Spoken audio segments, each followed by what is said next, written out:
Ever wondered how to handle a covert narcissist? We're about to delve into the intriguing world of covert narcissism. Covert narcissists, individuals who hide their self-absorption behind a mask of innocence, can be challenging to deal with. But don't worry, we're going to equip you with 9 clever phrases to put them back in their place. These phrases are not only powerful, but are also easy to incorporate into your daily conversations. So without further ado, let's dive right in and explore these phrases. The first phrase is that so?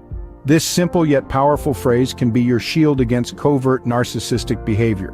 Picture this: the narcissist throws an unfounded accusation your way. Instead of getting defensive, you respond with, "Is that so?"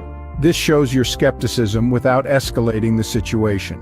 It's like saying, "I hear you, but I'm not buying it," without actually saying it. Using this phrase can help you maintain your composure in the face of narcissistic behavior. The second phrase is, "I see your point."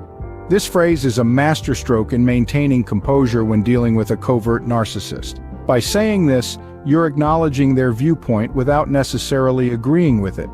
Picture a situation where they're insisting on their version of an event that you both experienced differently. Instead of getting into a futile argument, you could simply say, "I see your point." This phrase is a polite way to disagree without escalating the situation. The third phrase is, "That's one way to look at it." This clever phrase allows you to express a differing opinion without directly challenging a covert narcissist. Imagine you're discussing a topic where you both have contrasting views. Instead of arguing, you could say, "That's one way to look at it," subtly implying that you don't necessarily agree but respect their viewpoint. It's like a verbal dance, sidestepping conflict while still asserting your perspective. Using this phrase, you can subtly express your disagreement. The fourth phrase is, "I understand why you might think that." This phrase is a gentle way of acknowledging the narcissist's point of view without necessarily agreeing with it. Picture a situation where a narcissist accuses you of being selfish for prioritizing your needs. Responding with, "I understand why you might think that," validates their feelings but also subtly communicates that their perspective isn't the only one. This phrase can help you maintain a respectful dialogue while standing your ground. The next 3 phrases are, "Let's agree to disagree," "I appreciate your perspective," and "we see things differently." Ever found yourself in a heated debate that's going nowhere? Well, the phrase, "Let's agree to disagree," is a lifesaver. It's a gentle way of drawing a line under an argument without making the other person feel dismissed. It's saying, "Hey, we have different viewpoints, but that's okay." Then there's, "I appreciate your perspective." This phrase shows respect for the other person's opinion, even if you don't agree with it. It's a polite way of acknowledging their viewpoint without necessarily endorsing it. Lastly, "we see things differently." It's a subtle reminder that people can have different interpretations of the same situation, and that's perfectly fine. It's a way of saying, "Your viewpoint is valid, but so is mine." These phrases can help you navigate difficult conversations with grace. They allow you to express disagreement in a non-confrontational way, maintaining the dignity of all parties involved. The final 2 phrases are, "This conversation isn't productive, and I'm not going to argue with you." These expressions are like your emergency exits in a conversation that's spiraling into chaos. Let's start with, "This conversation isn't productive." It's a phrase that's clear, firm, and respectful. It's a straightforward way of saying that the current discussion is not leading anywhere constructive.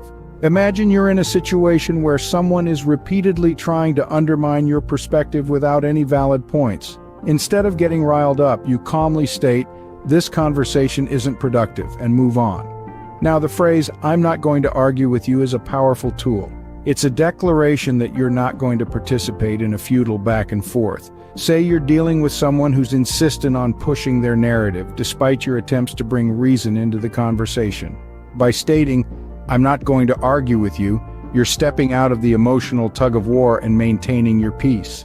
These phrases allow you to exit the conversation on your own terms. Let's summarize what we've learned today. We've navigated through 9 clever phrases to help keep a covert narcissist in their place, all while maintaining your composure and respect. Starting with the first phrase, "Is that so?" A simple yet effective way to respond without engaging in a heated discussion. It's a subtle method of showing your indifference to the narcissist's attempts to provoke you. Then we moved on to the second phrase, "I see your point." This does not mean you agree with them, but it shows that you're acknowledging their perspective. It's a diplomatic way to express that you're listening without validating their manipulative behavior. Our third phrase was, "That's one way to look at it." Here you're affirming that their opinion is one among many, and it's not necessarily the only or the right one. Next, "I understand why you might think that." This phrase is a gentle way to show empathy without endorsing their viewpoint. In rapid succession, we discussed phrases 5, 6, and 7. Let's agree to disagree. I appreciate your perspective, and we see things differently. Each of these phrases allows you to express disagreement without triggering an argument, and they help maintain a respectful conversation. Lastly, we covered phrases 8 and 9. This conversation isn't productive, and I'm not going to argue with you. These are your exit strategies, helping you disengage from a fruitless conversation while retaining your dignity. Remember, these phrases are tools to help you communicate effectively when dealing with a covert narcissist.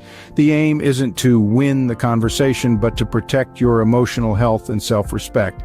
In conclusion, dealing with a covert narcissist can be challenging, but with the right words and attitude, you can maintain your composure and self-esteem. These phrases are not a cure-all, but they can help you navigate these difficult interactions with grace and dignity. Remember, the goal isn't to win against a narcissist, but to communicate effectively and keep your self-respect intact. We hope you found this video helpful. If it struck a chord, why not give it a thumbs up? Better yet, share it with your friends. It's how we keep creating content just for you. Craving more of such insights? Don't forget to hit the subscribe button and click on the notification bell. You wouldn't want to miss our next video, right? And while you're here, do check out our other videos. You might find a gem or two.